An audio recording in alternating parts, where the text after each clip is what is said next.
Nah, Ustaz, balik lagi ke pedagang tadi itu, Ustaz. Saya pernah nemu dalil nih. Seorang pedagang yang jujur itu akan dibangkitkan bersama para nabi, para siddiq, dan para orang yang mati syahid di jalan Allah. Itu jujur loh, pedagang yang jujur. Maksudnya dari dalil sesimpel itu, karena kan pintu rezeki yang Allah kasih itu kan lewat berdagang. Dan bahkan pedagang yang jujur itu dikasih kemuliaan kayak gitu, itu kok bisa gitu loh, Ustaz? Bisa ini nggak dijabarkan ke kami, dijelaskan itu supaya kami paham pentingnya jujur dalam berdagang sehingga dapat kemuliaan hadis tadi itu.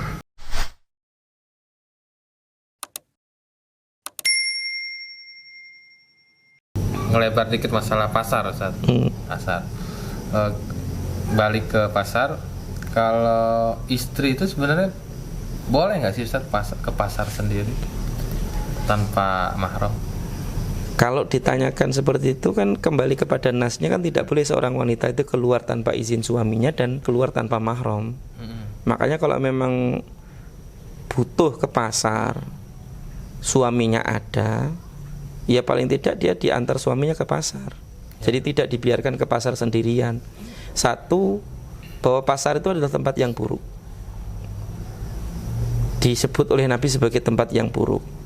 Yang kedua, Nabi juga mengingatkan bahwa wanita itu ketika keluar rumah, setan itu bersama dia. Samping kanannya setan, samping kirinya setan, samping depannya setan, belakangnya setan.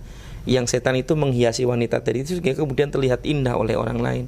Itulah kenapa kemudian Allah perintahkan wa waqarna fi buyutikunna, dan hendaklah kalian para wanita itu tinggal di rumah. Jadi memang sebenarnya yang harusnya ke pasar itu kita laki-laki.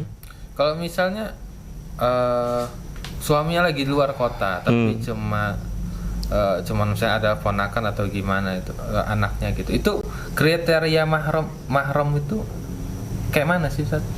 Ya mahram itu intinya adalah orang yang secara syar'inya boleh keluar bersama dengan dia. Cuman memang salah satu di antara fungsinya sebenarnya adalah fungsi penjagaan sebenarnya. Jadi kalau memang dia belum memiliki fungsi itu, ya akhirnya sebenarnya dia bawa mahram, tapi kalau misalnya masih kecil, masih anak-anak kan akhirnya nggak berfungsi sebenarnya fungsi penjagaan itu. Saya pernah dapat omongan kayak gitu dari kerabat saya itu kalau mahram itu yang ya itu bisa menjaga gitu kan. Iya.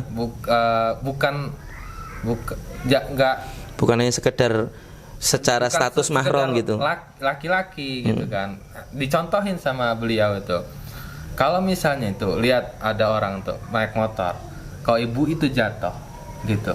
Kalau misalnya anaknya masih SMP, bisa tah kalau ibunya jatuh, anak itu ngangkatin ibunya?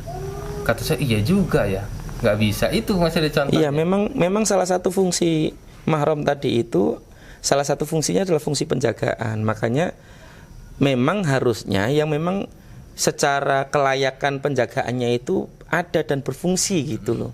Lah kalau kemudian misalnya iya mahram, memang betul bahwa anaknya sendiri yang laki-laki mahram, tapi masih kecil, kan justru akhirnya ibunya yang menjaga dia, bukan mahram itu yang menjaga dirinya gitu loh.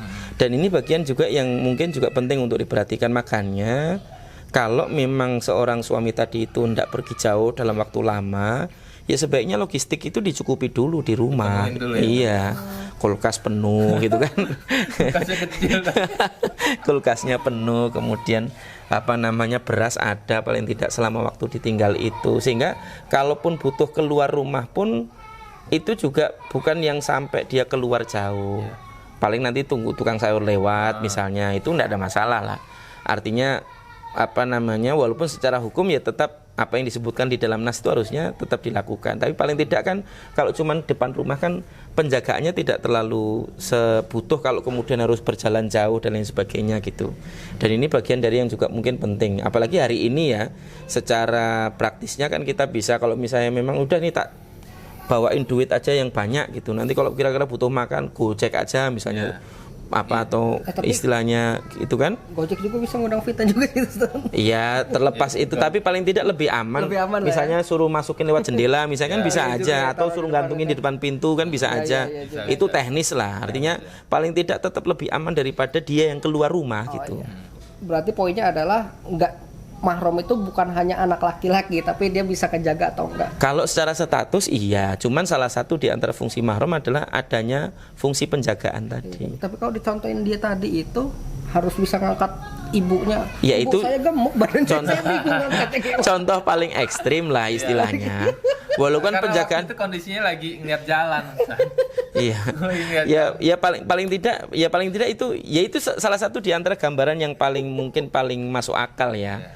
Ya nggak ada masalah. Ya kan belum tentu jatuh juga sih kan. Iya sih. Ya paling tidak menjaga dari yang lain atau Contohnya jauh apa. bener. Ya cuman itu juga salah satu di antara contoh gitu. Realita Karena memang kadang-kadang kita sendiri kan juga bingung nih. Misalnya tiba-tiba ada wanita jatuh, mau ditolong gimana perempuan, kita laki-laki gitu kan. Tapi kalau nggak ditolong ya kasihan juga. Maksud yang kita tolong motornya doang, orangnya biarin aja jatuh terkapar begitu kan. Kan nggak ini juga gitu. Nah ini yang juga hal-hal yang kemudian akhirnya, dan itu kejadian betul. Ada kawan saya itu istrinya yang nganter anak sekolah karena jalannya turunan begitu. Ketika kemudian turun itu pleset jatuh. Lah kawan saya itu juga bingung, dia habis ngantar anak gitu mau nolong, dia laki, ini bukan siapa-siapanya juga, mau minta tolong perempuan yang lain juga nggak ada. Tapi mau nggak mau. Ngangkatin Ya motornya aja kalau akhirnya ngangkatin motornya aja. Ya alhamdulillah sih nggak parah, nggak sampai pingsan misalnya gitu. Lah kalau yang sampai pingsan, Iya juga. nah kayak gitu kan juga akhirnya kita sendiri yang kerepotan. Walaupun nanti kalau dalam kondisi darurat ya mau tidak mau itu kan satu hal. Cuman ya akhirnya kan kita yang sudah tahu ilmunya kan akhirnya juga punya batasan-batasan yang tidak bisa sembarangan kita lewati batasan itu gitu loh. Masya Allah, kasana ilmunya. Saya kira tadi itu seorang ibu itu udah punya anak walaupun dia belum balik disebut mahram, berarti Ya, harus cukup ada gitu ketentuan maksudnya. lagi gitu ya. Ya sebenarnya kalau masalah dia mahramnya nggak salah, cuman fungsi penjagaannya nggak ada. Pas safar itu ya. Iya, entah ketika terutama kalau perjalanannya agak jauh. Gitu. Tapi kalau dekat jauh tetap harus yang bisa ngejaga intinya ya Ustadz ya. Misalkan dalam kota gitu. Secara substansi iya. Walaupun beberapa Karena demikian yang disebutkan di dalam nas itu fungsinya adalah salah satu di antaranya adalah fungsi penjagaan. Walaupun naik Grab. Iya. Jadi mungkin itu aja ya. ya Udah cukup. cukup misalnya. Alhamdulillah pada sesi kali ini Masya Allah banyak benar yang kita dapatkan, nyampe banyak pertanyaan yang melebar. Alhamdulillah kepada Ustadz jazakallah khair. Oh iya. Sama Deka juga jazakallah khair. Kali ini untuk sesi kali ini kami cukupkan. Jadi untuk kawan-kawan yang mungkin ada pertanyaan khusus tentang muamalah, boleh tulis di kolom komentar, dan kami juga minta bantuannya untuk like, komen, serta share ke kawan-kawan di sosial medianya, dan juga bantu di subscribe, lalu di loncengnya dihidupkan, karena kan kalau udah loncengnya sudah dihidupkan kita bisa mendapatkan notif lebih dulu. Kalau kita sudah mendapatkan notif lebih dulu, kita bisa men-share itu juga lebih dulu. Jadi kita bisa berlomba-lomba dalam kebaikan. Ya, kita cukupkan sesi kali ini dengan mengucapkan doa kifaratul majelis.